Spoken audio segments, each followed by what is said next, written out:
La LPO, Ligue de protection des oiseaux créée en 1912 pour sauver les macaremoines de Bretagne, est aujourd'hui la première association française de protection de la nature. En milieu urbain, où faute de territoire, certains oiseaux sont en voie de disparition, elle installe des nichoirs pour les protéger. On accroche des nichoirs pour tout type d'oiseaux. On fait surtout les oiseaux les plus communs comme les mésanges. C'est ceux les plus opportunistes, donc c'est facile de les favoriser.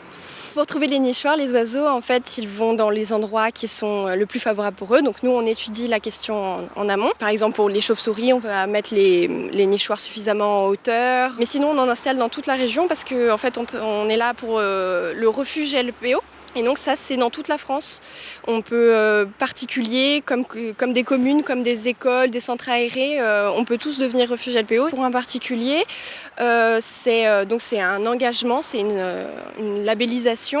On va installer un petit panonceau sur notre entrée pour dire que chez nous, on va faire attention à la biodiversité. Ça veut dire qu'on va tondre moins souvent sa pelouse, parce que les petits insectes vont plus facilement se développer dans les herbes hautes.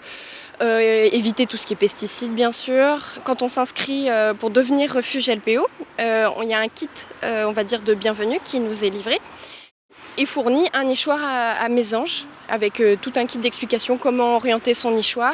Et il y a tout un petit guide de comment bien accueillir la biodiversité chez soi. Désormais, on est plus la Ligue pour la protection des oiseaux, et aussi de la biodiversité. Donc on s'occupe également des petits mammifères. Si la LPO est une association comptant 50 000 adhérents, elle s'appuie aussi sur le travail des 5 000 bénévoles actifs de ses antennes locales pour assurer ses actions à travers la France. Notre but, c'est de recenser, de prendre les animaux. Les gens nous appellent pour les animaux qu'ils ont trouvés blessés ou les petits hérissons. On les récupère et après on les centralise pour pouvoir les transporter au centre. Chacun doit donner un peu de son temps pour aider la faune sauvage et c'est notre patrimoine. Environ 70% des populations d'animaux sauvages auraient disparu entre 1970 et aujourd'hui. De quoi faire réfléchir et peut-être donner envie d'agir à son tour.